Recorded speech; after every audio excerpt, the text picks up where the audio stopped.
Bueno, lo primero de todo, yo creo que siempre vale la pena, merece la pena, es pidamos al Señor que nos ayude a disfrutar y aprovechar este rato, que va a girar en torno a lo más importante, que es la palabra.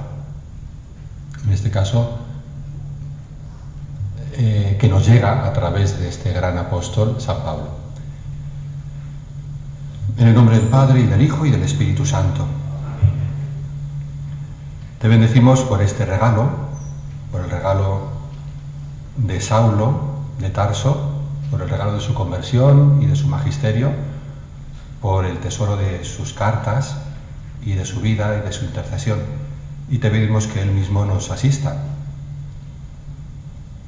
Todo en el nombre de tu Hijo Jesucristo, que contigo, en la unidad del Espíritu Santo, vive y reina por los siglos de los siglos. Bien, pues sí, no merece la pena andar investigando dónde está, o sea, qué es lo que ha causado este desajuste, no lo sé, pues habré sido yo, habrá sido... nada igual. No os preocupéis, porque ya le decía antes a don Ricardo, que también he dado San Juan, o sea que si hace falta volver, pues volveremos. Y luego, es verdad que tenéis aquí a Jacinto, programado para el 3 de marzo, para el 10 de abril, no os preocupéis porque seguro que dice otras cosas que resultarán muy interesantes, porque de San Pablo como de San Juan se puede decir tantas cosas, tantas, o sea que no hay problema. Entonces, bueno, pues os ofrezco humildemente, yo ya llevo 5 años, casi 5 años sin dar clase, he estado unos 17 años como profesor. Después de la ordenación aún estuve 2 años dándole tiempo a un presbítero para que se preparase, hiciese teología bíblica y pudiese hacerse cargo de mis clases, y ya os digo que casi 5 años hace que dejé la enseñanza. La enseñanza, que a mí siempre me ha gustado, ¿sí? Es curioso, las cosas de Dios. Cuando yo hice filología hispánica en Zaragoza, bueno, terminé, ahí fue el Señor pues dándome signos de que me quería, me llamaba al sacerdocio, y efectivamente entré al seminario para disgusto de mi madre, que no lo entendía, porque le parecía un dispendio. ¿Para qué esos 5 años de estudios?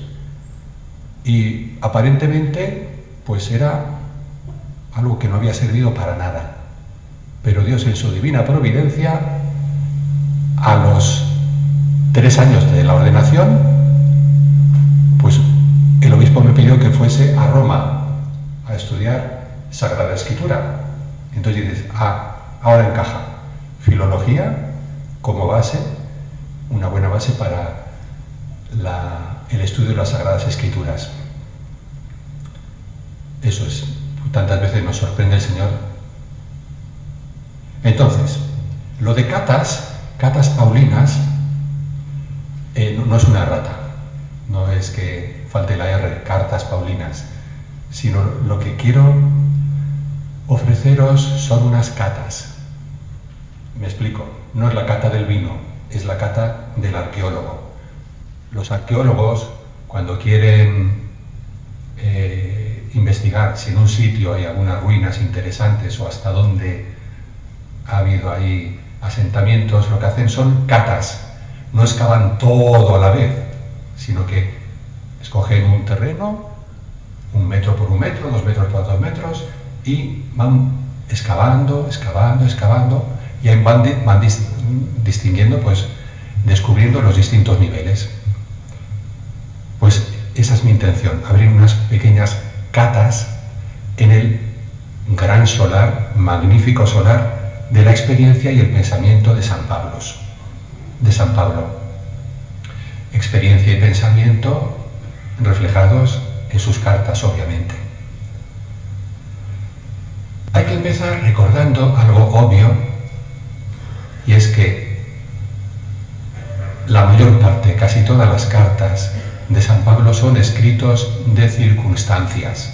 Esto no significa que no sean importantes, pero la mayor parte de ellas no son tratados, sino que son escritos de un evangelizador, Pablo, dirigidos a unas comunidades concretas, a la comunidad de Corinto, a la pequeña comunidad de Éfeso, a la comunidad de Tesalónica. En ese sentido digo que son escritos de circunstancias. ¿Y con qué objeto escribe? Pues también está claro. Como las distancias son grandes, con el objeto pues de corregir cosas que hay que corregir, responder a preguntas que se le hacen, hacer frente a problemas que han surgido, enseñar, animar, consolar. Lo que no puede hacer en persona lo hace por medio de sus cartas. Normalmente se trata de comunidades que él mismo ha fundado, él con su equipo de colaboradores. Normalmente, hay alguna excepción, Romanos es un ejemplo bien claro. Los destinatarios de las cartas han sido previamente evangelizados. Pablo y sus colaboradores u otros evangelizadores han estado con aquellos cristianos meses, a veces años. Escriben, hablan a cristianos que ya están viviendo su fe, que viven de la palabra, que bautizan, que celebran la Eucaristía, que comparten los bienes, que evangelizan. Y como os he dicho, lo que hace San Pablo, la pretensión de San Pablo no es anunciar todo, porque ya han recibido la enseñanza, ya han recibido el querigma, lo han acogido, están viviendo su vida de fe, de esperanza y de caridad. Lo que hace es salir al paso de los problemas que van surgiendo, animar en las persecuciones, en medio de las dificultades. Hay un texto de la segunda carta a los tesalonicenses muy interesante, de la segunda carta a los tesalonicenses 2, 14 y siguiente. Habla San Pablo, dice: Dios os llamó por medio de nuestro Evangelio para que lleguéis a adquirir la gloria de nuestro Señor Jesucristo. Así pues, hermanos, manteneos firmes y conservad las tradiciones que habéis aprendido de nosotros de viva voz o por carta. Es muy importante este texto. Dios os llamó por medio de nuestro Evangelio. Siempre que Pablo habla del Evangelio, no está refiriéndose a los evangelios, a los 4 evangelios que todavía no se han escrito. Se está refiriendo al anuncio del Evangelio. Estamos en la fase oral, fundamentalmente oral, del Nuevo Testamento. Los escritos de San Pablo son el escrito más antiguo, Primera Tesalonicenses, en torno al 51. Es importante tener presente esto.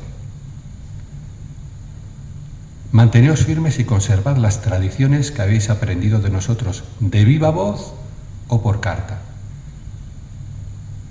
De viva voz, pues cuando San Pablo, con sus colaboradores, ha anunciado la salvación en Cristo, cuando les ha iniciado en la fe, personalmente, viviendo con ellos, y por carta, como es el caso cuando escribe la segunda carta a los tesalonicenses. He aquí 2 realidades: tradición con mayúscula y escritura. Por carta, escritura, tradición con mayúscula, lo que han recibido los cristianos de Tesalónica directamente, de viva voz, de San Pablo y sus colaboradores. Tradición y escritura, que constituyen, en palabras de la Dei Verbum, ese tesoro que nos ha dejado el Concilio Vaticano II el depósito sagrado de la palabra de Dios confiado a la Iglesia. Palabra de Dios, sagrada tradición y sagrada escritura. La misma Dei Verbum, en el número 9, habla de estas dos realidades y dice que ambas están estrechamente unidas y compenetradas, manan de la misma fuente, se unen en un mismo caudal y corren hacia el mismo fin. Es muy importante. Tengo la impresión de que en el posconcilio algunos olvidaron o arrinconaron o no tuvieron en cuenta suficientemente esta afirmación del magisterio, que responde a la verdad de las cosas. Nosotros no somos hombres del libro, somos hombres de la palabra, y la palabra nos llega de viva voz, la tradición, y por carta, la Sagrada Escritura. Y ya veis que bien presenta esta realidad compleja, rica, profunda, importantísima, la Dei Verbum. Estrechamente unidas y compenetradas, manan de la misma fuente, se unen en un mismo caudal y corren hacia el mismo fin. Otra cosa que conviene tener en cuenta, Pablo, como es natural, no lo dice todo. Si hubiese dicho todo, pues sobraría el resto del Nuevo Testamento. Dice lo que dice, no lo dice todo, dice cosas muy importantes. Si queréis, a mí me ayuda la imagen, la comparación con un bellísimo, impresionante, grandioso mosaico. En ese grandioso mosaico que es la revelación, ahí está el Antiguo Testamento, ahí está el Nuevo Testamento, y dentro del Nuevo Testamento los escritos de San Pablo, teselas preciosas, valiosas, importantísimas, pero que no lo dicen todo. Y esto es muy importante a la hora de interpretar los textos de San Pablo y cualquier otro texto bíblico. Esto lo borda el número 12 de la Dei Verbum, tener en cuenta el contenido de toda la Escritura, la unidad de toda la Escritura, es un Dios el que se revela. Y bueno, podemos explicarlo por círculos concéntricos, si queréis, a la hora de interpretar los textos. Cualquier texto bíblico y, por supuesto, que también los textos paulinos. Un texto cualquiera. Viene muy bien a menudo mirar el contexto inmediato. ¿Qué ha dicho antes? ¿Qué dice después? Eso a veces te da luces para entender ese texto y claves.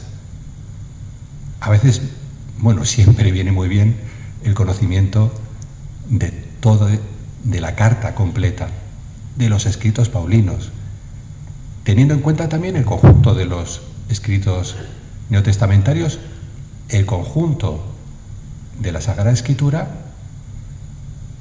y la Sagrada Tradición y el credo, la analogía de la fe. Esto, si queréis volver a ese número 12, es que lo explica de una manera inigualable. ¿Por qué insisto en esto? Pues porque muchas herejías han surgido de coger frases sueltas, sacarlas de su contexto, no tener en cuenta ese contexto, esa sucesión de círculos que nos ayudan, ojo, que no nos condicionan, no, que nos ayudan a entender lo que Dios ha querido decirnos a través de esas palabras.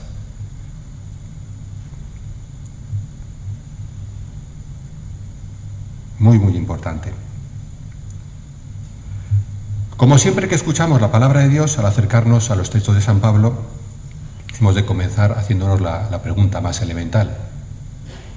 preguntándonos por el sentido literal de sus palabras. ¿Qué está queriendo decir San Pablo a esos cristianos concretos con nombres y apellidos de un pequeño grupo? Porque eran pequeñitas las comunidades, ese pequeño grupo de cristianos de Tesalónica. ¿Qué les quiso decir? Esto siempre es importante.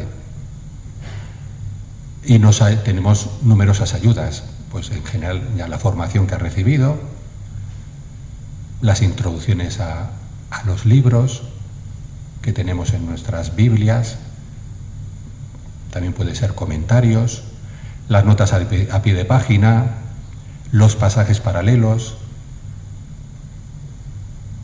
que nos reenvían pues a textos del Antiguo Testamento, del Nuevo Testamento o del mismo San Pablo, que pueden iluminar la comprensión del texto que tenemos delante, y otros auxilios. Eso sí, es muy importante, esto es muy importante, darle la preferencia siempre a San Pablo. Me explico. Volver una y otra vez al texto paulino.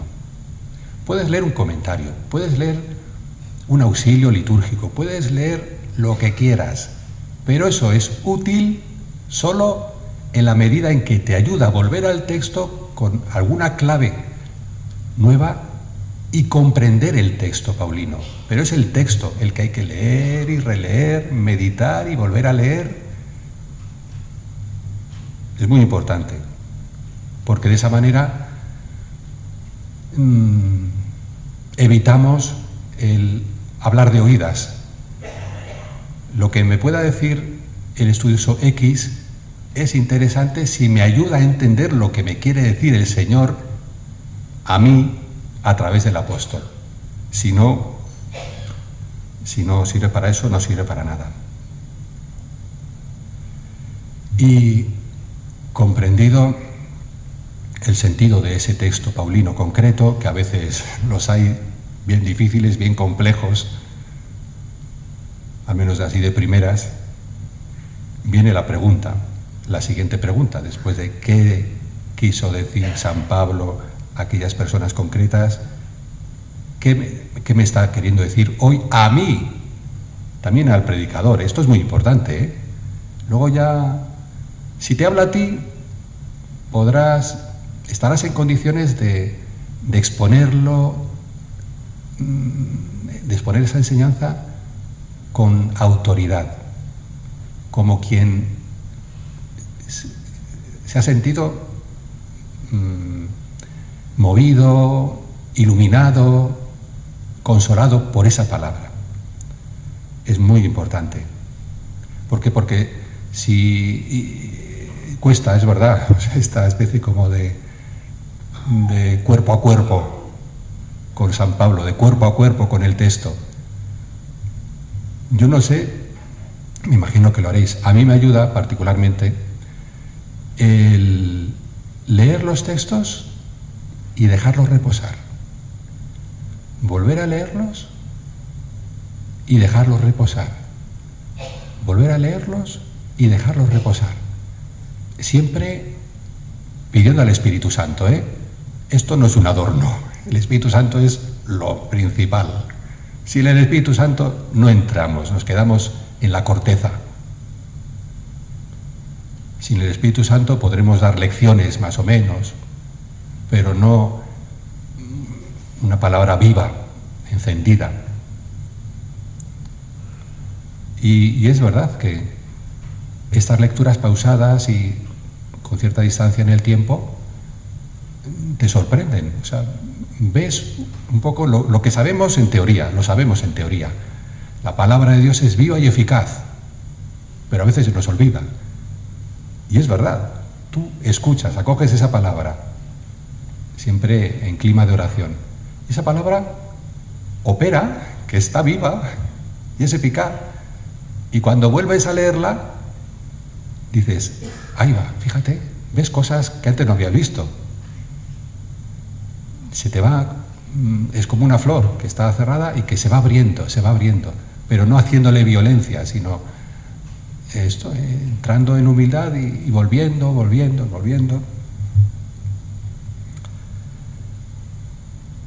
Por si os sirve, yo os cuento una experiencia mía muy sencilla. Solo cuando tuve, en relación con las cartas paulinas especialmente, solo cuando tuve la gracia de iniciar un proceso de conversión y maduración en la fe, allá con mis 16 años más o menos, en el seno de una pequeña comunidad, dentro de una parroquia, solo entonces, a partir de esa experiencia de hermanos, de trato, de riñas, de reconciliación, en el seno de una pequeña célula eclesial dentro de una parroquia, solo entonces empecé a entender desde dentro muchas de las cosas de las que habla San Pablo en sus cartas. ¿Ves? Esto no son teorías, esto es lo que pasa en las comunidades. Claro, esto es lo que pasa. Por ejemplo, pues entendí mejor la potencia transformadora de la palabra. Cuando ves que ese hermano, esa hermana, oye, que han creído en la palabra y que su vida cambia, dices, hombre, es que está ahí, o sea, lo estás viendo. Por supuesto que lo ves en ti, pero lo ves también en los demás, y esa es una gran ayuda. La acción del Espíritu Santo, suscitando los carismas, la experiencia cercana de eso que no es una teoría, sino que es una realidad, del cuerpo de Cristo, de ser cuerpo, de no ser islotes, individuos, sino miembros de un cuerpo, del cuerpo de Cristo. De modo que el mejor consejo que puedo daros a la hora de hablaros de San Pablo, el mejor, con diferencia, es leed a San Pablo. Leed a San Pablo. Con esto ya sería suficiente. De entrada, personalmente, y de seguido. Yo no sé si habéis hecho la experiencia, me imagino que sí, de leer, pues coges la primera de los Tesalonicenses, así, seguida, en un rato o en 2 ratos. La segunda a los Corintios, ahí hace falta un poco más, bueno, depende, tampoco son tan largas, pero lo que descubres en esa lectura completa de la carta es muy interesante. ¿Por qué? Pues porque normalmente estamos acostumbrados, pues por nuestro ministerio, también en la catequesis o en la vida litúrgica sin más, a escuchar fragmentos sueltos, normal, claro, en una celebración, pero cuando ves esos fragmentos integrados en el conjunto, pues se te revelan cosas nuevas. Entonces yo digo que es toda una experiencia. Yo en mis clases de San Pablo, lo primero que hacía era esto precisamente, decirles a los alumnos, mira, no sé si servirá para otra cosa el curso, pero sí, por lo menos me vais a leer todas las cartas. Por lo menos una vez en la vida, yo leí todas las cartas de San Pablo una vez en mi vida. Y luego les pedía un pequeño trabajo, pues para, de alguna manera, cerciorarme de que las habían leído. Todo, por supuesto, siempre en clima de oración. No nos acercamos a un cadáver para diseccionarlo. No, está vivo, está vivo. La palabra de Dios es viva y eficaz. Por eso necesitamos constantemente invocar al Espíritu Santo, antes de leerla o escucharla, durante la lectura o la escucha y después. Sin el Espíritu Santo, la Escritura y un texto de San Pablo es ese rollo que aparece en el Apocalipsis con 7 sellos, 7 candados, que no hay quien lo abra, no hay quien lo abra. Nadie, dice el Apocalipsis 5, 1 al 3, nadie, ni en el cielo ni en la tierra, lo podía abrir.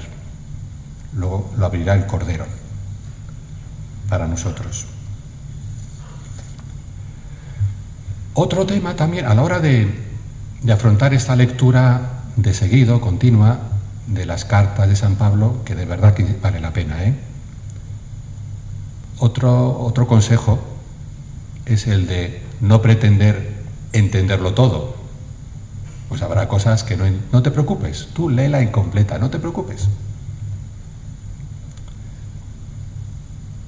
Aquí vale lo que vale para el resto de las escrituras. De 15 cosas que ha dicho has entendido 3, ¿vale? Ponlas en práctica. Ya está. No te obsesiones, aquí no se trata de entender con la cabeza.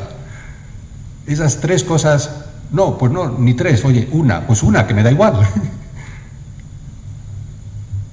En esto hay una lectura en el oficio divino muy sabia que dice, a ver, no te pongas triste cuando vas a la fuente y no consigues beberte toda el agua. Hombre, malo sería. Si te has bebido todo el agua, luego ya no puedes volver. Tú vas, coges tu sorbito y ya está. Esta actitud humilde es muy importante. No es un muerto, está viva. Y poniendo en práctica eso poquito que has entendido, verás cómo se te ensancha el entendimiento y empiezas a entender otras cosas. A este respecto, os voy a leer un pequeño pasaje de las cartas de San Francisco Javier. San Francisco Javier, me tocó predicar la novena de la gracia hace unos años y dije, esta es la mía, me voy a leer las cartas de San Francisco Javier. Y la verdad es que son un tesoro. Pero dice, a propósito de esto, está escribiéndole a uno de sus colaboradores, el padre Melchor, y le dice, trabajad mucho por ejercitaros en las predicaciones y confesiones. Importante, claro, el ministerio de la palabra dice, oye, trabájalo. No vayas ahí a decir lo primero que se te ocurre o a decir simplemente lo que otros han dicho. No, espera. Trabajad mucho por ejercitaros en las predicaciones y confesiones. El ministerio de la palabra, el ministerio de la reconciliación. Atentos, porque aquí viene el consejo. Entonces, ¿qué tengo que hacer? Tengo que leerme 5 volúmenes, dedicar no sé cuántos ratos, que no está mal, el leer pero fijaos lo que dice. Visitando el hospital y los presos y la misericordia. Curioso, ¿verdad? Que tendrá que ver predicar con esto. Y el ministerio de la reconciliación. Trabajad mucho por ejercitaros en las predicaciones y confesiones, visitando el hospital y los presos y la misericordia.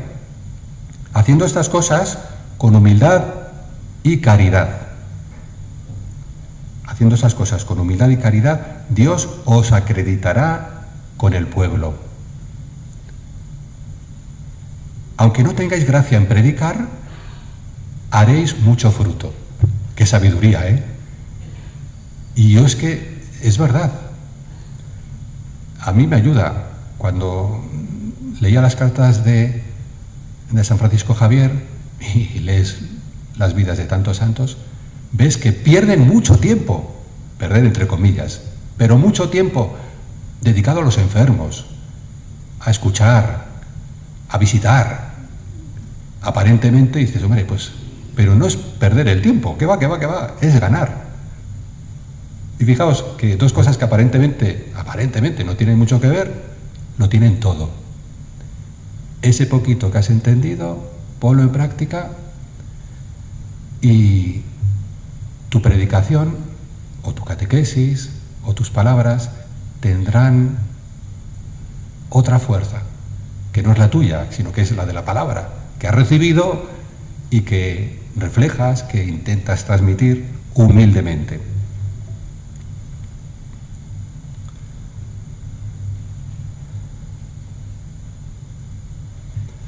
A la hora de emprender la lectura que os recomiendo de las cartas de San Pablo, un criterio interesante puede ser el cronológico.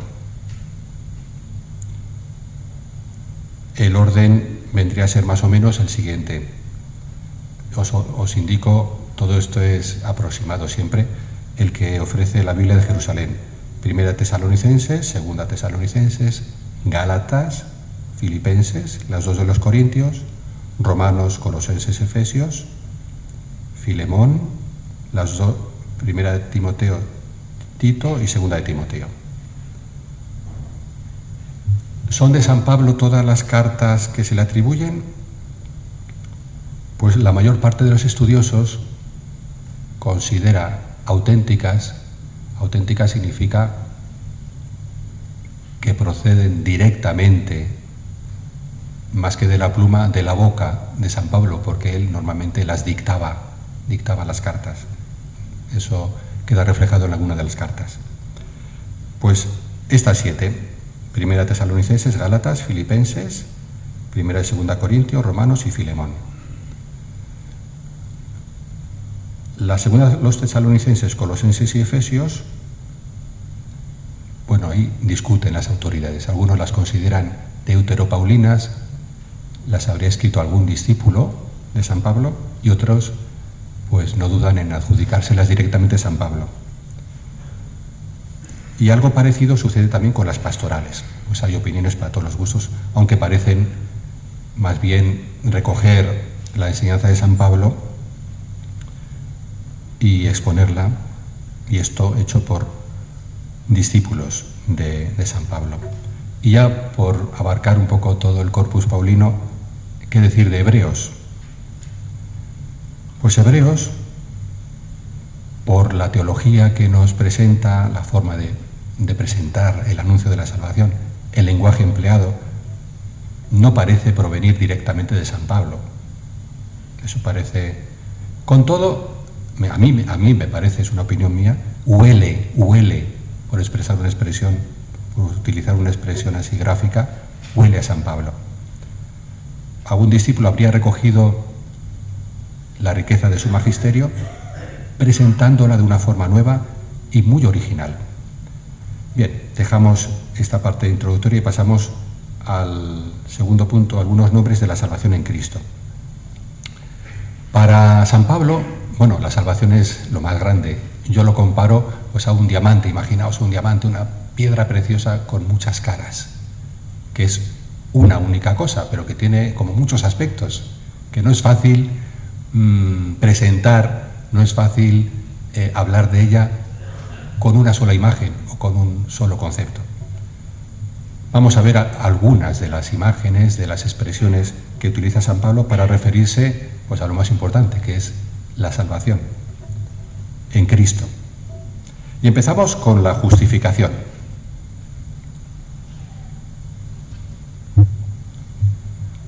Como sabéis, pues es el nombre que Pablo emplea más veces.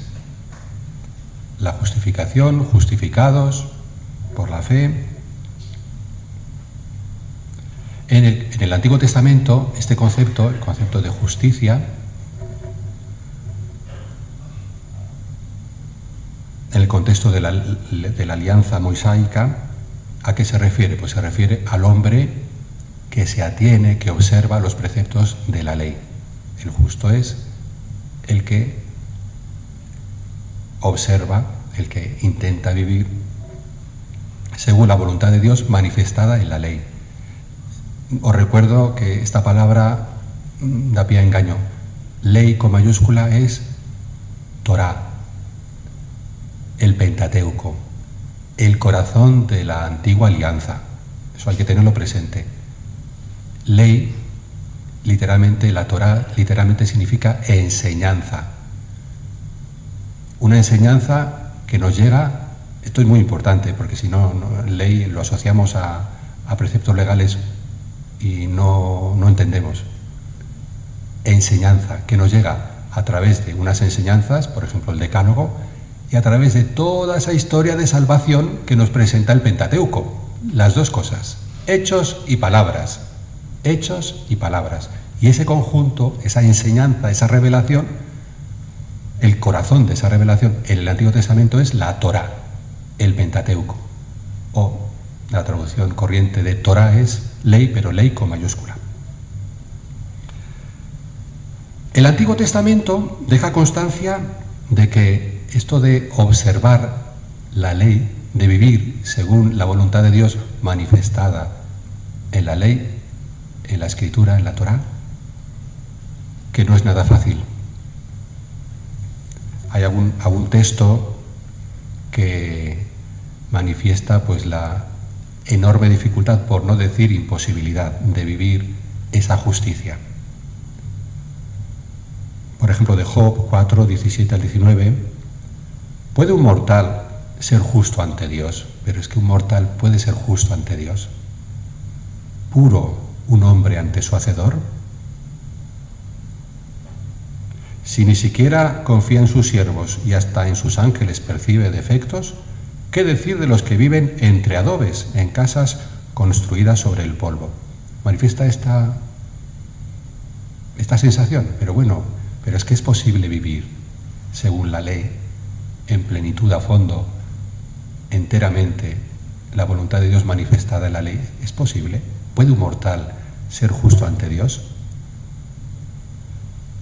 Los salmos también, por ejemplo, el Salmo 143, 1 y siguiente: escucha, Señor, mi oración y presta oído a mi súplica. Respóndeme leal por tu justicia. No entres en pleito con tu siervo, pues no hay ser vivo justo ante ti.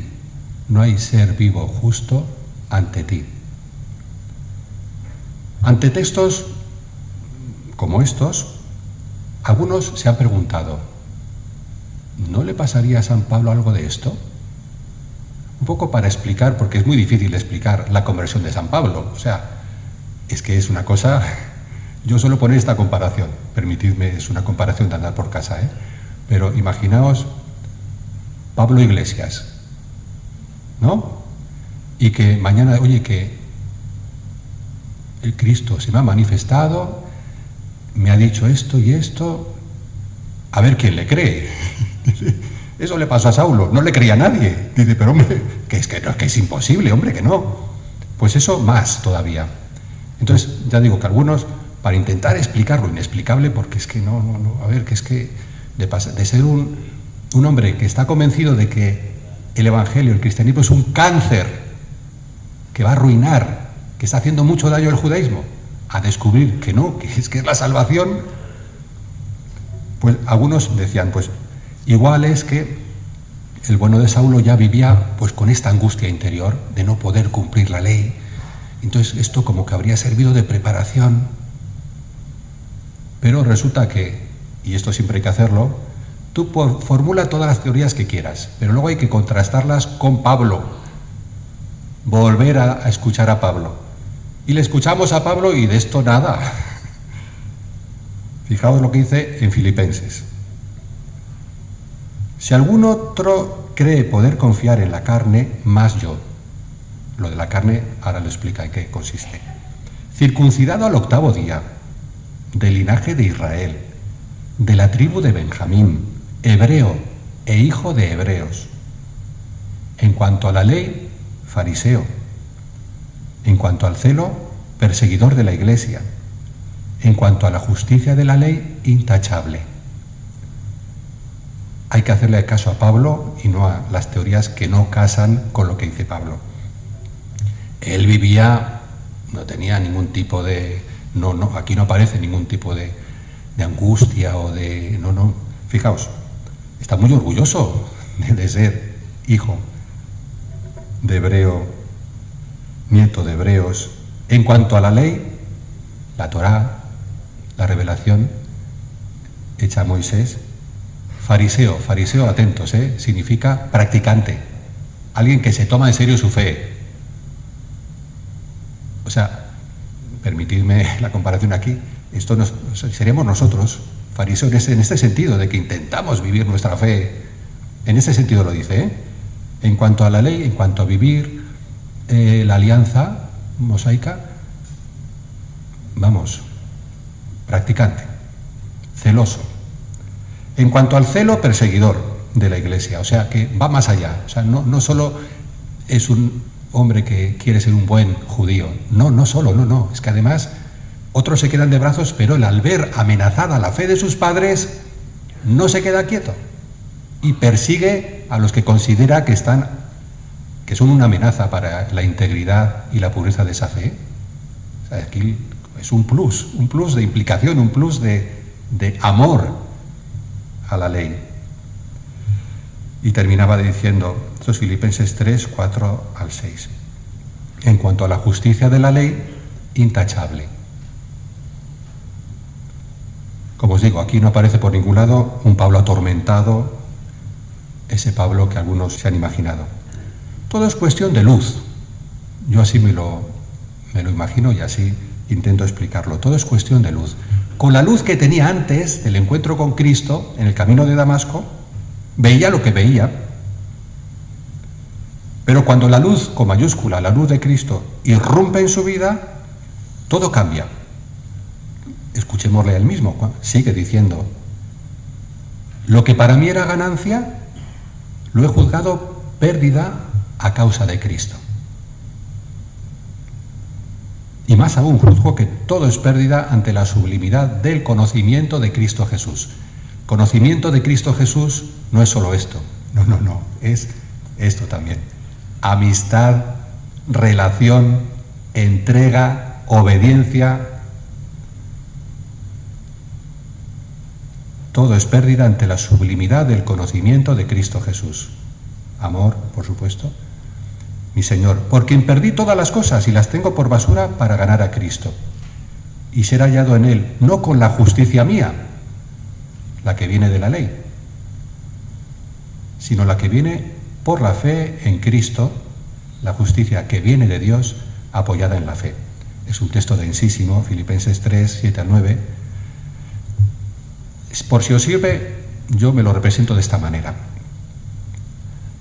Porque a ver, aquí también hay que decir una cosa que es importante. A veces hemos oído, se nos ha hablado del Antiguo Testamento de una manera incorrecta, equivocada.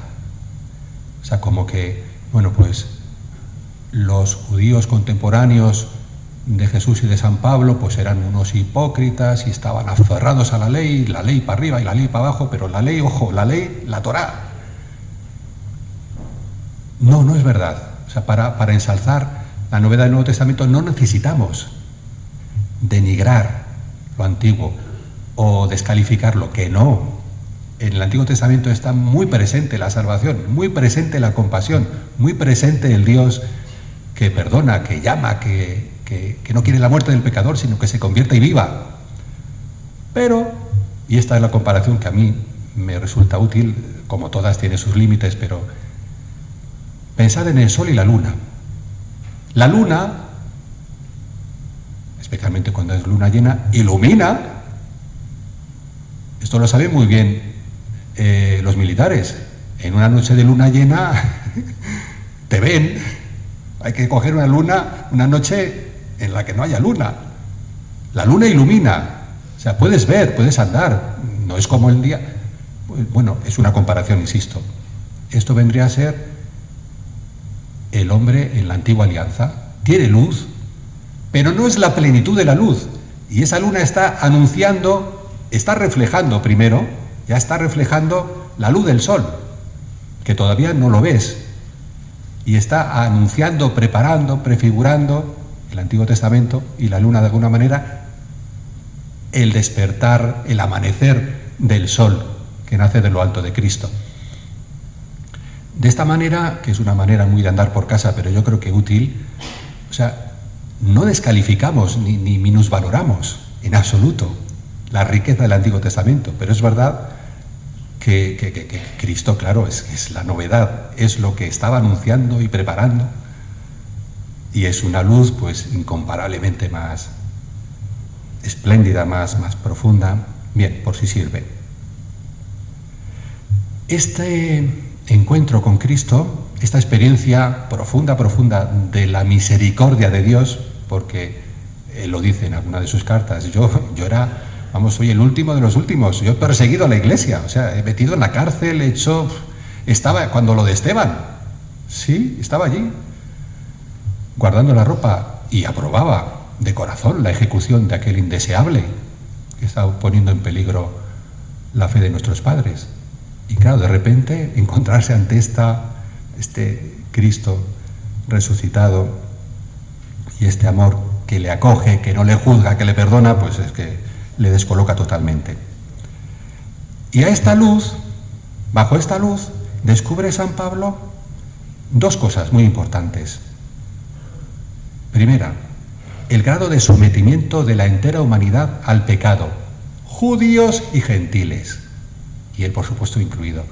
el grado de sometimiento de la humanidad entera al pecado. Ahí hay una situación de esclavitud. Él emplea términos muy ricos, habla del hombre viejo, que es una expresión muy gráfica y muy útil. Pero no es lo único, claro. O sea, por un lado, esta mirada sobre la realidad del hombre, una mirada que con la luz que recibe ve esta situación sangrante de sometimiento al pecado. Qué bien lo explica el mismo San Pablo en ese pasaje memorable, Romanos 7, 14 al 25, que todos no sabemos prácticamente de memoria, cuando dice, pero qué bien, y esa es la humanidad sin la gracia. Cuando dice, mi proceder no lo comprendo, porque el bien que quiero no lo hago, y el mal que quiero evitar, hoy va y lo hago. Y sigue.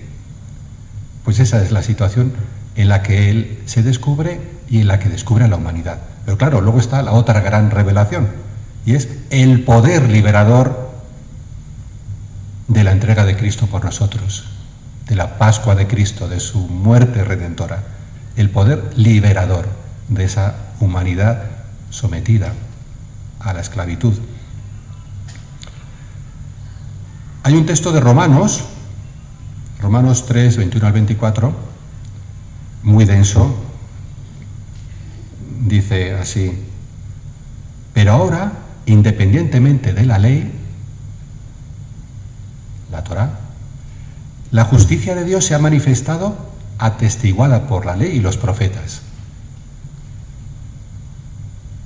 La ley y los profetas, el Antiguo Testamento, la revelación, la antigua alianza, son testigos de esta justicia de Dios que se manifiesta en Cristo. Pero esta justicia de Dios viene a través de Cristo, no independientemente de la ley, dice. La justicia de Dios se ha manifestado atestiguada por la ley y los profetas. Justicia de Dios por la fe en Jesucristo.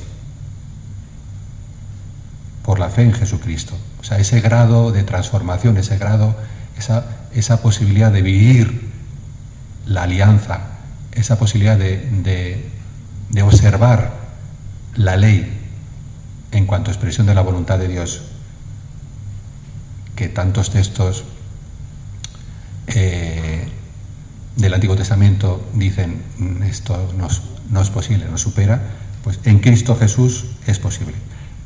Justicia de Dios por la fe en Jesucristo.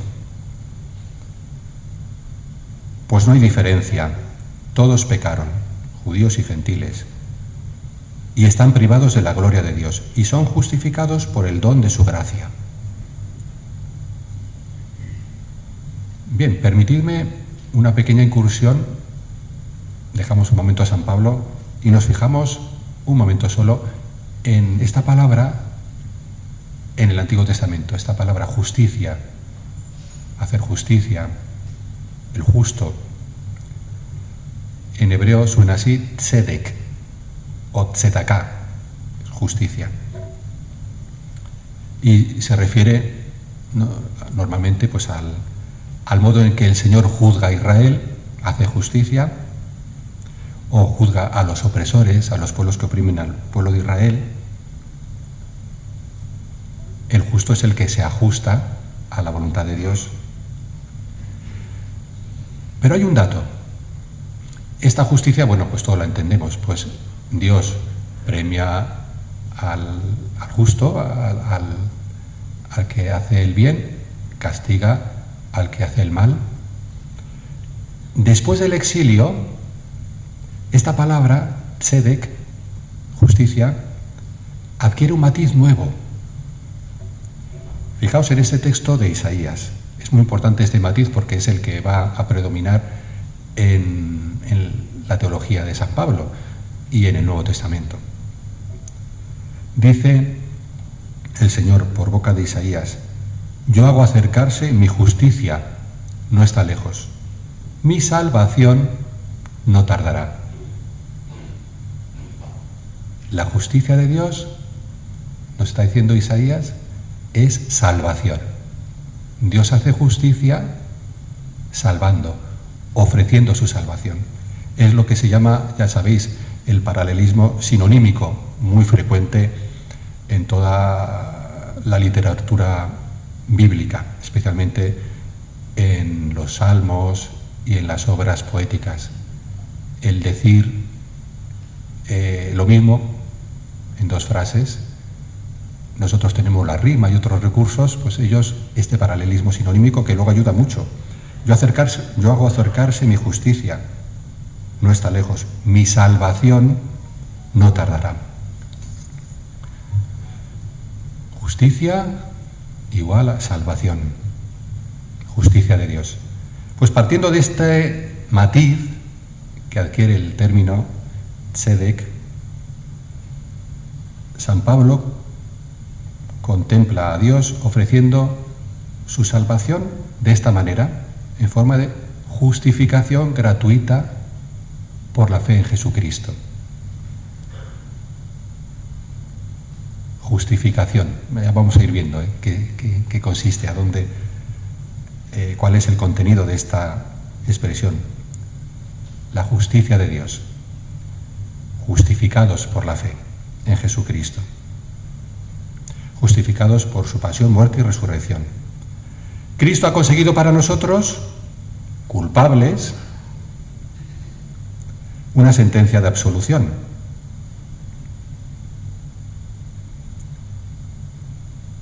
Este perdón, esta oferta de salvación, siempre es oferta, claro, no consiste solo en perdonarnos el pecado, en no imputarnos el pecado. No, es mucho más. O sea, eso por supuesto que también, el perdón, la absolución y la comunicación de la justicia divina. Esto es la justificación. O sea, hacer justo al injusto. Comunicarnos la vida divina, la justicia divina, el ser de Dios.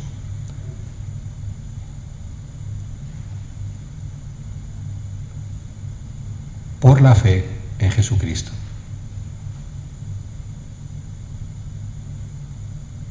Aquí es importante también hacer una precisión. Yo, cuando estoy con los chicos de la confirmación, suelo hacerles esta pregunta. Suelo preguntarles, bueno, luego haréis la renovación de las promesas bautismales y diréis, pues, os preguntaré, ¿creéis en Dios Padre? Sí, creo. ¿Creéis en Jesucristo? Sí, creo. ¿Qué es creer en Jesús? A uno me responde, ¿tener fe? Sí, vale, de acuerdo. ¿Y qué es tener fe en Jesús? Esto es muy importante, porque a veces hemos manejado unas ideas incompletas, unos conceptos incompletos. Tener fe en Jesús.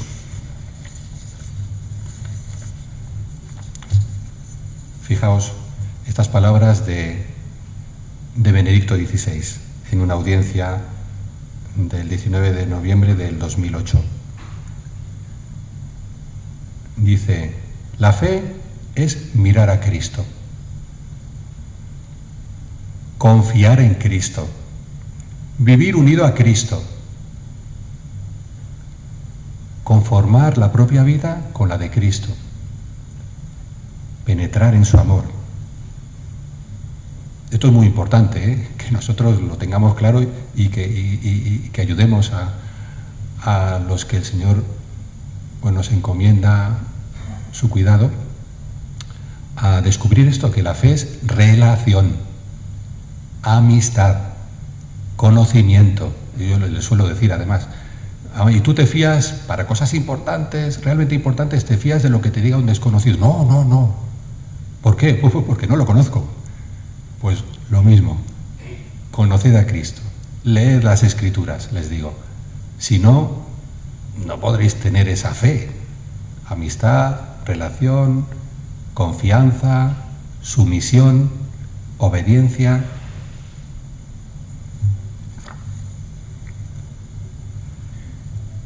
Fijaos, este texto paulino de la segunda a los Corintios 5:21 es un texto que sorprende y que choca. A quien no conoció pecado, a Jesús, le hizo pecado por nosotros, para que viniésemos a ser justicia de Dios en Él. A quien no conoció pecado, lo hizo pecado por nosotros. Literalmente es así, o sea, suena así la traducción literal. ¿Qué significa esto de que hizo a Jesús pecado? Algunos traducen, lo hizo sacrificio por el pecado. Claro, ¿qué está ahí de fondo? Pues el tema lo expresa muy bien San Pedro, la idea. Cristo, citando a Isaías, cargado con nuestros pecados, subió al leño, para que muertos a nuestra vida de hombre viejo, vivamos para Dios. A quien no conoció pecado, le hizo pecado por nosotros para que viniésemos a ser justicia de Dios en Él. En Él. Esto es también muy paulino, en Cristo. Es una expresión riquísima. Normalmente se refiere la vida en Cristo, se refiere a esta comunión, a esta relación personal y comunitaria, claro, a esta amistad, a esta confianza, la vida en Cristo, en comunión, en unión.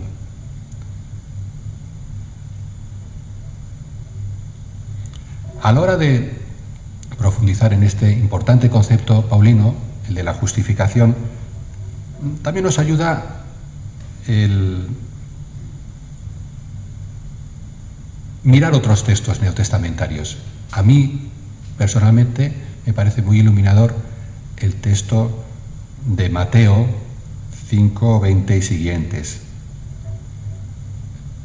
Dice así Jesús: os digo que si vuestra justicia no es mayor que la de los escribas y fariseos, no entraréis en el reino de los cielos. Y ahí vas a continuación, ya sabéis, a hacer un repaso de la ley, un repaso de algunos preceptos de la Torá. ¿Y a qué se refiere? ¿Cuál es esa justicia a la que somos llamados? Pues ya lo sabéis, el sermón de la montaña.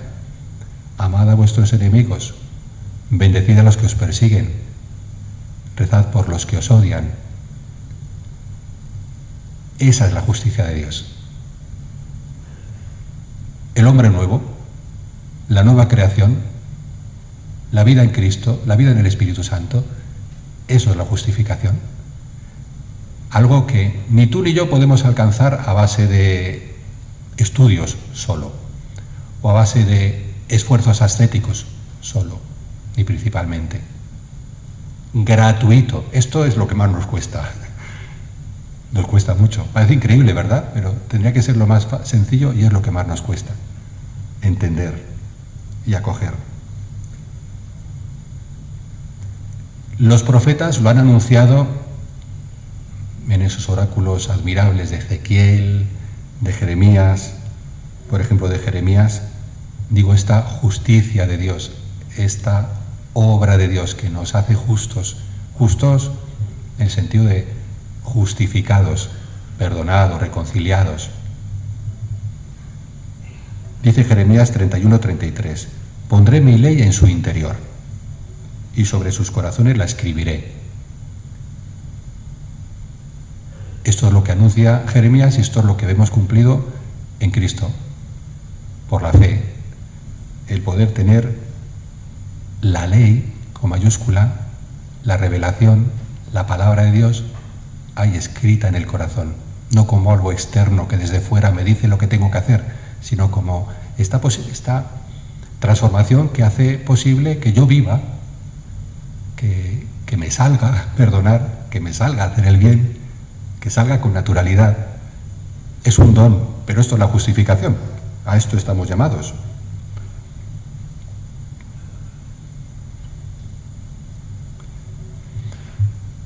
Otro texto también de Lucas, esta vez de Lucas, habla también, emplea este mismo lenguaje. Lucas y Pablo están muy relacionados. en la parábola del fariseo y del publicano, nos cuenta Jesús que el publicano, aquel que se golpeaba el pecho, que no se atrevía a levantar los ojos, que se consideraba absolutamente indigno, pero que había subido al templo y pedía misericordia, ten compasión de mí, que soy un pecador. Este, dice Jesús, bajó a su casa justificado. Esto es la justificación. Aquel hombre no se merecía nada. Él era el primero en reconocerlo. Pero pide misericordia, se acoge a la misericordia de Dios. Y Jesús dice, a este bajó justificado, perdonado, con paz en el corazón, renovado, regenerado. ¿Veis toda la riqueza que encierra esta expresión?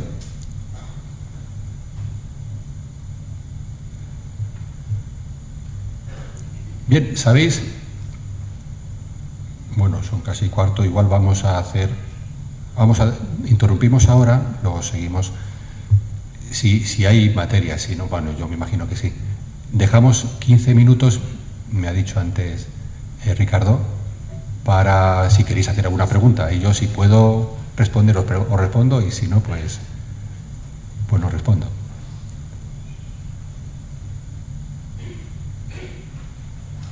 ¿Referido a lo que acabo de deciros o en general sobre cosas de San Pablo?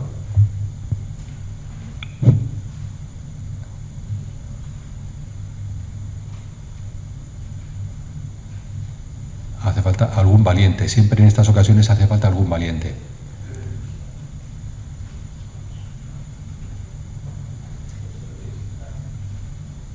No, pero esto no vale, ¿eh? Decir tú voluntario, eso no vale.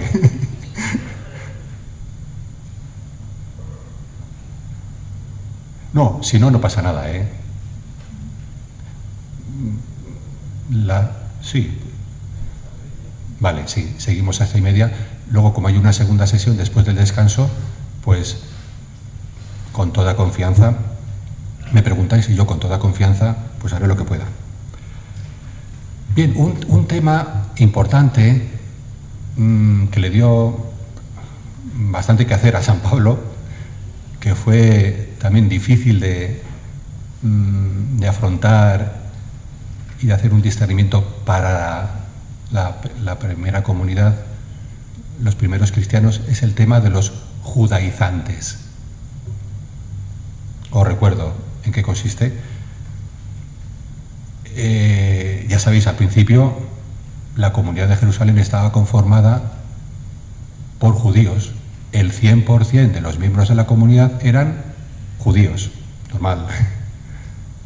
Los apóstoles eran judíos, las mujeres que seguían a Jesús eran judías, María, por supuesto, era judía.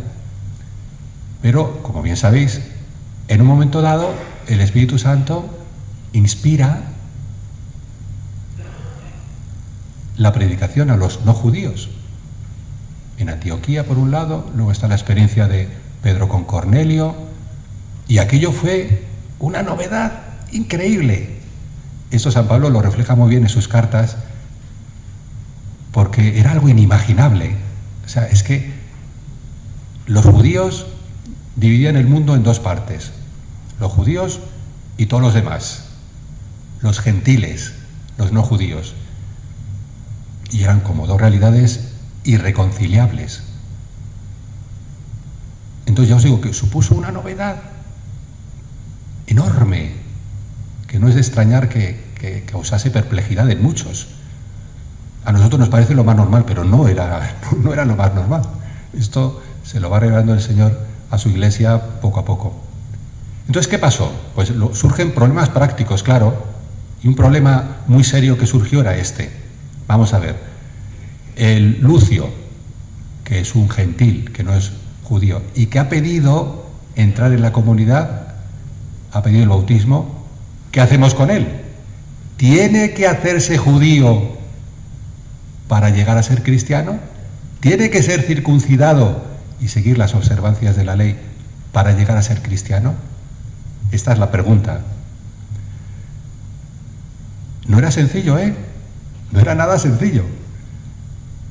Había gente que en conciencia, equivocadamente, pero en conciencia pensaba que sí, claro, para llegar a ser cristiano tienen que hacerse judíos, tienen que ser circuncidados.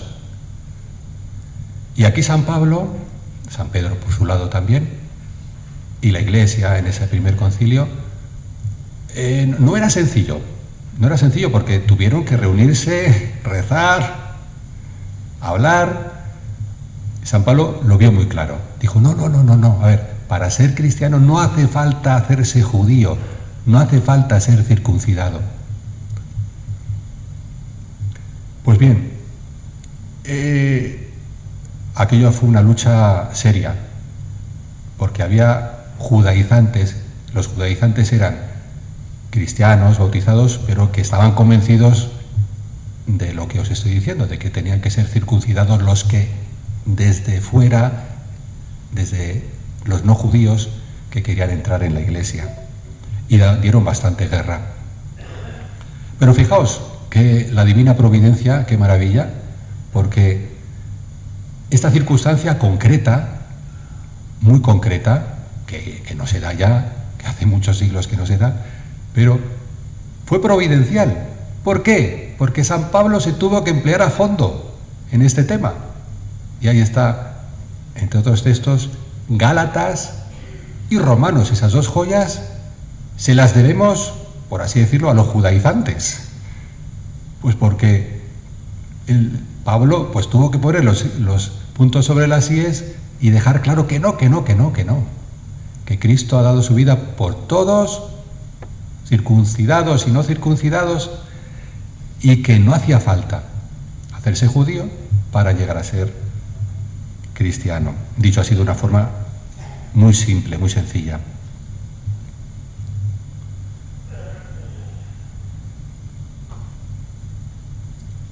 La justificación se nos ofrece por la fe en Jesucristo. Mira esta cita emblemática de San Pablo en Gálatas 2:16. El hombre no es justificado por las obras de la ley, sino por la fe en Jesucristo. El hombre no es justificado por las obras de la ley, sino por la fe en Jesucristo. Ya sabéis que aquí tomó de esta y algunas otras citas paulinas, tomó pie Lutero para tachar a los católicos, digamos, de poco fieles al Evangelio. Sola fides, solo la fe. Las obras, el hombre no es justificado por las obras de la ley, sino por la fe en Jesucristo. Las obras de la ley, ahí detrás está el tema de los judaizantes, de someterse de hacerse judíos para llegar a ser cristianos. Dice, pues no es necesario. Es verdad. Claro, entonces, veis aquí un ejemplo bien claro de lo que os decía. Una frase sacada de su contexto, pues puedes hacerle decir muchas cosas que no son verdaderas. Aquí nos ilumina mucho otra frase de San Pablo, porque claro, en una lectura primera, así apresurada, uno puede llegar a la conclusión a la que llegó, podría llegar a la conclusión a la que llegó Lutero, pues las obras son secundarias, aquí lo que importa es la fe. Luego las obras, en absoluto, para nada. Pero es que es el mismo San Pablo. Por eso, leamos todo, no leamos solo una frase que quiere decir lo que quiere decir. La cita que deja claro esto está tomada también de Gálatas. Al final de la epístola, capítulo 5, versículo 6, nos dice San Pablo: en Cristo nada valen la circuncisión o la incircuncisión. No eres ni mejor ni peor por estar circuncidado o no estar circuncidado, por ser judío o venir de fuera de la gentilidad. En Cristo nada vale la circuncisión o la incircuncisión, sino la fe que actúa por el amor. Es muy reveladora esta frase. Cuando San Pablo habla de la fe de esta fe. Una fe viva que actúa por el amor. Las obras son el fruto de esa fe viva, el fruto natural, el fruto espontáneo. Lo primero, por supuesto, que es la justificación gratuita, el perdón de Dios, la gracia. Pero en absoluto está reñida la fe con las obras, porque hablamos de una fe que no es una mera cuestión de la inteligencia, del conocimiento, no es mucho más, lo hemos dicho antes. Relación, amistad, sumisión, obediencia, confianza, que actúa por el amor. Si no hay caridad, no hay fe. Pero sin fe verdadera, pues tampoco puede haber caridad.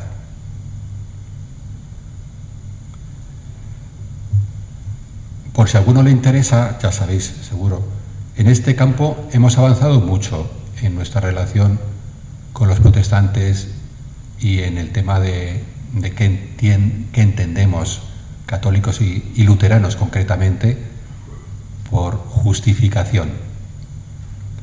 Ahí está la declaración conjunta sobre la doctrina de la justificación del 99, declaración conjunta sobre la doctrina de la justificación de católicos y luteranos. Y supone un gran avance. Sí, estamos en ese tema, estamos diciéndolo de distintas maneras, pero hoy por hoy no hay problema, al menos en el nivel de la teología. Otra cosa ya son las cuestiones prácticas, otras cuestiones. A este respecto, el famoso tema de la fe y las obras, yo creo que una de las cosas que más ayuda a entender esta fe que actúa por la caridad son los santos. Yo suelo poner este ejemplo. Los santos tienen clarísimo que todo es gracia, todo es gracia.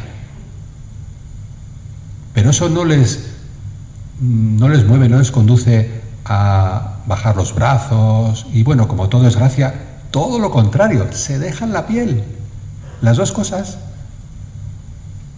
Todo es gracia, por encima de todo. Pero eso, precisamente porque es gracia y porque es una fe viva, pues esa fe actúa amando por la caridad. Entonces ya os digo que los santos son el ejemplo perfecto de qué es la fe. Mira, eso que tiene Abraham, eso que tiene Santo Toribio, eso que tiene San Juan de Dios, etcétera, etcétera. Tú mira la vida de los santos, Santa Soledad Torres Acosta, y eso es lo que tiene, esa es la fe viva, eso es la justificación. Ahí ves un hombre, una mujer, una persona justificada por la fe. Relación, amistad, escucha, confianza. Y este tema, porque podría parecer que, bueno, pues, oye, pues sí, históricamente pues es interesante pues saber lo que pasó en aquel entonces, pero bueno, ahora tampoco parece que nos afecte mucho, ¿no? Mucho, pero mucho, mucho, mucho. ¿Por qué? Porque tenemos una tendencia innata por nuestra condición caída, a justificarnos, a ganarnos la salvación. Me parece a mí una ilustración bastante